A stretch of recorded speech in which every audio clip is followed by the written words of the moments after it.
Hi, everyone. It has been 2 years. We're both back. I think it's Yep, been we're two both years. back. Yeah, welcome back. It's a Tapdawg here. And Mr. Andersam back on YouTube. yes, we're back on YouTube. It's been a while, but we're back for a purpose. I think I left a little over 2 years ago, however long that was, because a couple of reasons. I had lost my account, and then the game was no longer being updated. And I think Mr. Andersam left a couple months after I did for the same reason. It's just Yep. hard to create content, right, when there's no new content. Yeah, I was lucky enough not to lose my account, but yeah, without new content, it's really hard to create, YouTube content. So, but, that being said, there was a big announcement. And because this is YouTube, we now have merch. Wait, no, we don't have merch. What's the big announcement? We have a presentation from Honey. No. Raid Shadow Legends wants to sponsor. No, the big announcement is obviously, if you're watching this, you probably saw in game a pop-up show up on your screen. So we're going to put that up on the screen right now. But basically, it said that Little Alchemist is moving in January 2021 to monumental.io. And there's a little bit more data there, but we'll talk about that in a little bit. But the big news is that the game has been bought and it's got a new owner. And I don't know, Mr. Andersam, if you want to talk about what you did when you found that out. Sure. So we found out that Congregate is releasing control of the game. There's a new interested party called Monumental. So we reached out to the folks over on that team, and they were kind enough to answer a few questions for us and give us their plan and their what they want to do going forward. So, yep, we've got a couple of questions, and they are actually answered by the CEO of Monumental. His name is Monty, and he's a great guy. And if you would like to ask more questions or get in touch with any of them, they joined our Discord. So same Discord channel, it's still going. We still got great admins on the site. We'll be back there. It never stopped. Just because a game stopped being developed, it never lost all of its players. There's still an active player base playing both in the game and hanging out on Discord. So Monty and several of his team members joined us there, and they were kind enough to, help us with a quick Q&A video. Yeah, so what we're going to do is just go back and forth, telling you what the question was that we asked and then the answer. And then the two of us will kind of just discuss and what we think from that. And yeah, that's about it. But again, the link for our Discord will be in the description of this video. So if you are just learning about the game or wanting to get back into it, make sure you click on that so you can join our community and kind of talk to other people who are playing the game. But with that being said, I'm going to start with the first question, which pretty simple. We wanted to find out from Monumental and Monty, how did they discover Little Alchemist? And so their response was that the games industry is a lot smaller than most people think. When Congregate announced that they were going to be narrowing their focus of their games to just a smaller portfolio, Monty reached out to the CEO of Congregate to kind of talk to them about buying or licensing some of the games that they own that they're not going to be focused on anymore. And so they looked at about a dozen of the games, but they fell in love with Little Alchemist. And they're just really excited about the hard work for many weeks to get them where they are now, to where they could announce that they had purchased the game. And that's kind of their answer about how they discovered Little Alchemist. I think it's exciting that of all the games they looked at, that they chose Little Alchemist. I don't know if they chose other games too. They might have, but the fact that this game was chosen is exciting to me. I don't know if you want to add anything to that. Yeah, I didn't ask explicitly if they purchased other games, but from what I could tell, the large focus is going to be put back in this one. So hopefully, we're going to get more than we had, which was nothing. So it's fantastic. At the very least, it shows that the game still has potential, that, people don't go buy intellectual property for no reason. So, I love Little Alchemist. Obviously, I spent a large portion of my life playing it. I would agree with their assessment that the game has value, but it's great for that to be validated by an actual corporation, a company that wants to put time and capital and resources into it. So, I'm super excited, and the fact that they're responsive and interested and willing to participate and get the players involved is even that much better. So the next question was, what is your, speaking to, again, the CEO of Monumental, experience in reviving / taking over existing games? And he said, I've been making games forever. At my last role, he was a senior vice president of games at Zynga.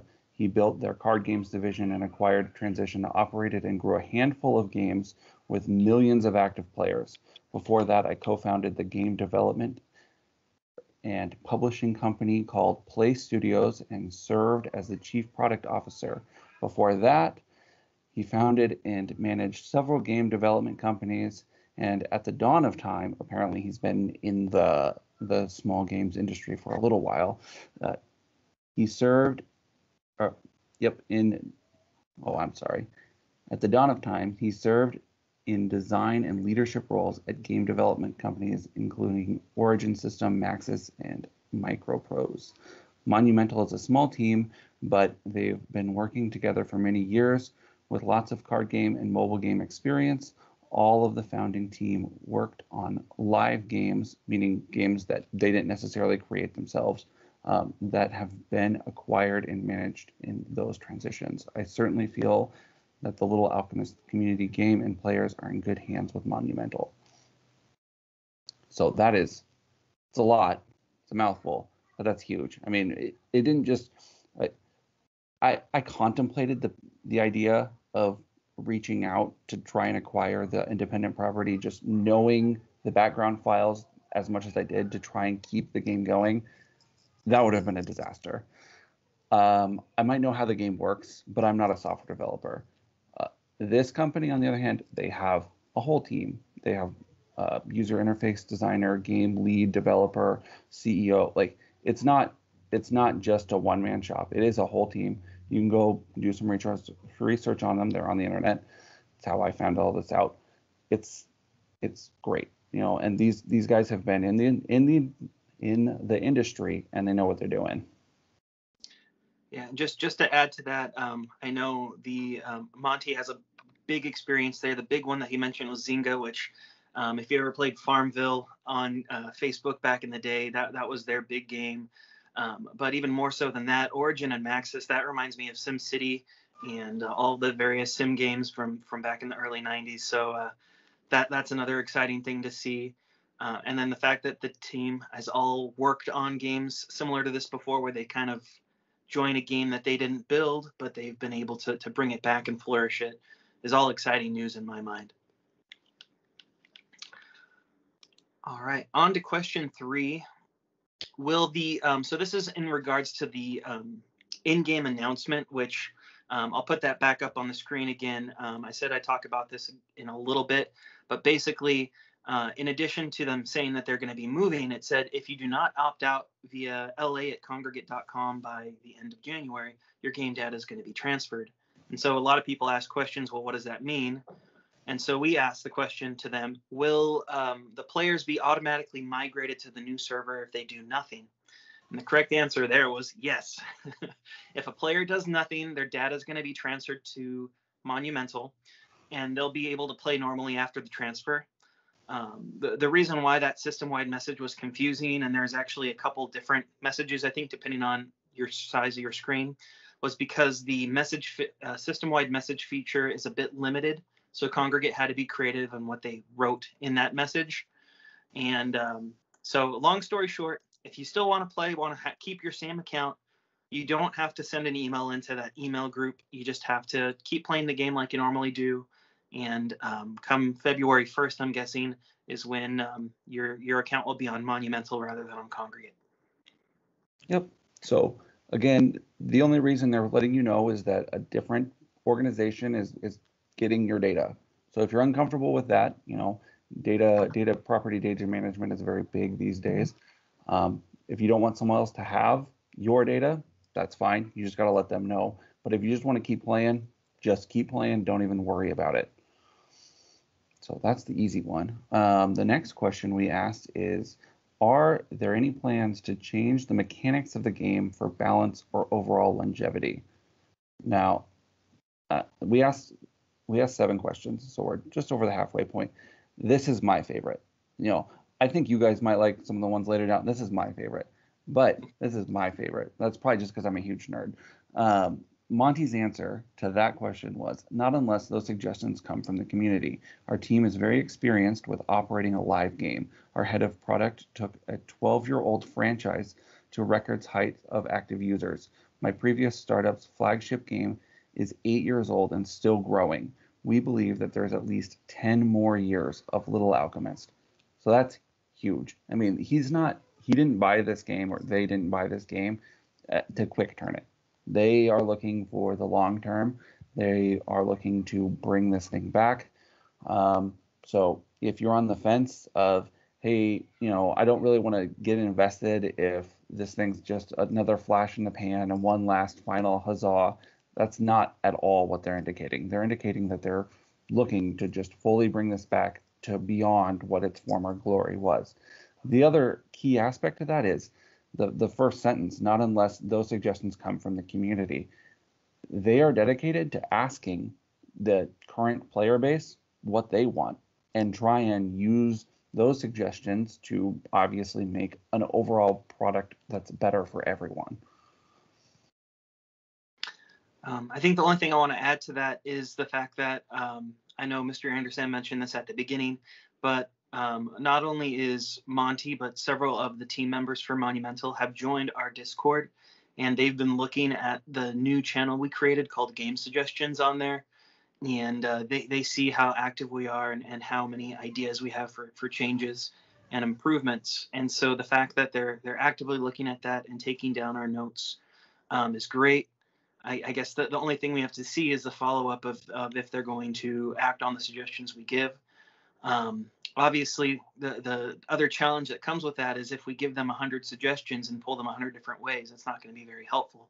So I look at that game suggestions channel as a place where we can kind of have a soundboard and decide, okay, here's the 100 ideas we have, but here's the top 5 we want to focus on, because these are the 5 that we think would be the best for the game overall, or the best to, increase the longevity of the game and go from there. So that way they're not getting burned out because they're trying to appease 100 different people with 100 different opinions.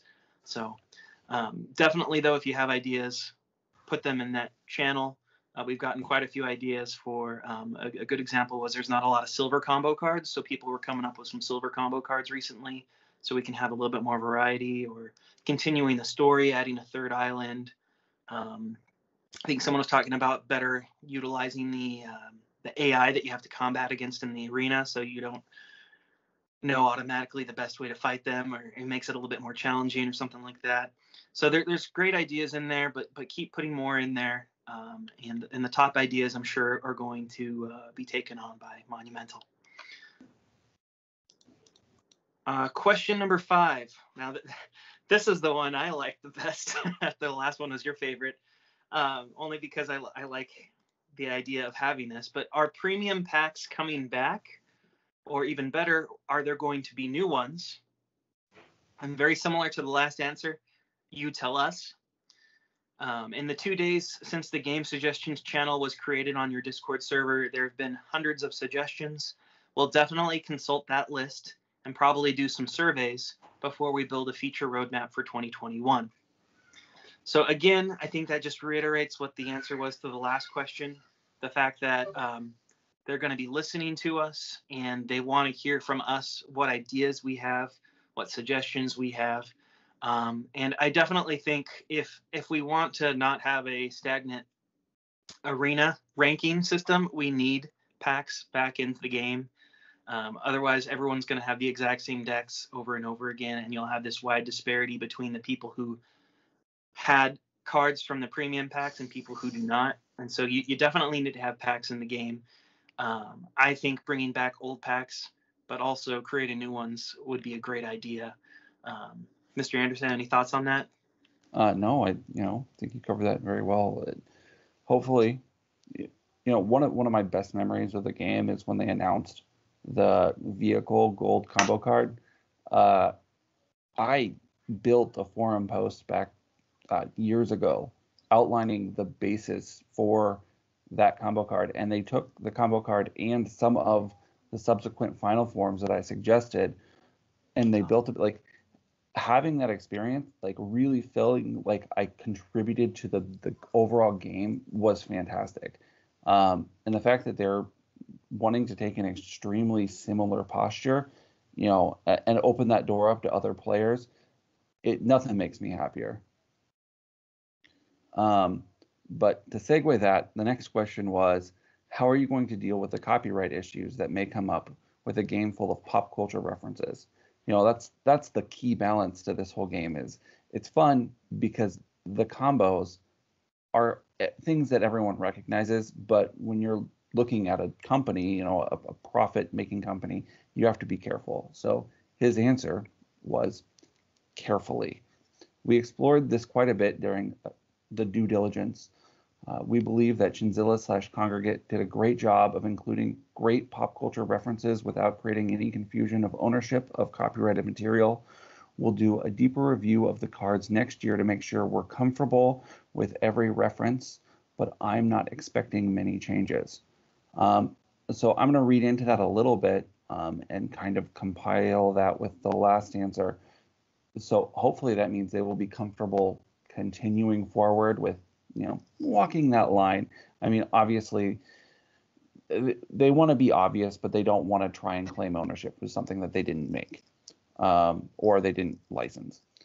So, but that's what makes the game fun. That's what makes the game great. All of the little references, half the fun of going through the pack reviews is trying to figure out, like, okay, so I see this, but I don't necessarily, I might not in that fandom. So if you guys can tell me what this is a reference to, that would be great. And then sure enough, there'd be like 10 comments like, you guys, how did you not know this was, it's like, I don't know. Yeah. I don't know. Yeah. No, you're right. I think definitely I could see also with the fact that it's been 2 or 3 years since the game's really had an update. I could see a chance of maybe some of the card designs being changed like they did with others where they got complaints, and maybe the Congregate didn't change it because they didn't really care. They didn't want to invest time in altering a card. So there is that chance, like he said, there might be, he doesn't expect many changes, but there might be a couple changes to cards currently. But usually it's a minuscule change, just the artwork or maybe the name is slightly changed. So it's usually one or the other, but not both. But besides that, the card stats don't change typically. So if it's a really good card, it's not going to be dumbed down just because the name got changed or something. Yep, exactly. All right, and then the last question, and I saved this one for last because this is the one that I think is the most exciting to all of you guys, and that's going to be, what plans are you willing to reveal to us for the future of Little Alchemist? First, they said, we plan to support and expand Little Alchemist, but there is a lot to do before they start adding any new features. Taking control of the game, meaning transitioning the code, transitioning the servers, changing the hosting, the developer accounts, all of the data being collected and merged over. That's going to consume probably the first few months of 2021. In addition to that, the game hasn't been updated since 2018. So there's an impressive amount of technical debt, meaning updates to the client, servers, software integrations, making sure they're current with any privacy information that they need to have and security policies, and then fixing any analytical data and reports, any administrative tools. All of that is going to have to take some time as well as their team getting used to this code because they don't know it. Every time you code a game, you kind of speak it in your own language. There's obviously the background languages, but everyone has their own slang or their way to write the code. And so it takes a little bit of time for the developers to be able to read it, understand, okay, so this is how they do this, or this is how they do that. However, during that time, they're going to measure what they can in game and engage the community through Discord and surveys and things like that before they make any changes to the game, and they're going to discuss it with the players. So I think that the key takeaways here is just because your account's going to be switching over to Monumental probably starting February 1st doesn't mean you should expect old card packs in the game or new content in the game or anything like that starting February 1st. If I'm being realistic, I'm thinking it'll probably be at least 3 to 6 months before we see anything after February. Yeah, it's a really unfortunate reality, but a lot's changed since 2018. I mean, I don't really need to say that. You all know that a lot has changed. So there is going to be a lot. I think he kind of understated it by calling it technical debt. There's a lot of upgrades that just kind of need to be happening. So even if you start seeing updates either in your App Store for iOS or on the Google Play Store, that, keep in mind that they're going to have to update several features of the game just to get it onto current 2020, 2021 platforms. So I would anticipate that the first couple updates even that roll out aren't going to necessarily be content heavy, but they will still be either building the platforms for them to start expanding content or, or just fixing that technical debt. It's sad that the game sat for so long without anyone paying attention to it. I mean, it's sad, but that's not the case anymore. So I have a lot of excitement for the future. So if anything, it gives all the folks who took some time off, like I did, a chance to get spun back up, get used to the mechanics and the meta, and really just maybe build up some resources. So when they start dropping content again, you'll be ready. You'll be ready to pull the trigger on that. And but like Monumental, they're going to take a little bit of time to get spun up. Here on the channel, we'll probably also take a little bit of time to get spun up. We will monitor it very, very closely. Anytime there's news or announcements, we'll definitely make a video, or just even if there's a overall large misunderstanding in the community, we'll still put out a video. Make sure you guys know what's going on. Keeping you informed is what we're here to do. Yeah. That's our plans. I don't know if. Yeah, just my other comment there is I currently do not have access to my Tapdawg account. I'm hoping I'm going to try a couple things to see if I can find it. I do have my Underdog account, which is the Beginner Guide series account. So I have been working on him, and I have a video that probably will go up before the end of this year of just showing you his current status and what my goals or focus will be with him. However, if I'm able to get Tapdawg back, then I probably will just be focusing on using that account since it's got a lot more cards. But for now, I'm using what I can, and we'll see if I'm able to get Tapdawg back and use that account instead. But I think we're both happy. We're excited for the game to return, and you'll be seeing both of us more in the next year here. All right. Well, thanks for sticking it all the way out to the end of the video. We're probably going to let you go at this point. Longer one for us, if I remember correctly. But great news, exciting news, and we look to see you again next year. Yeah. Take care, guys. Bye.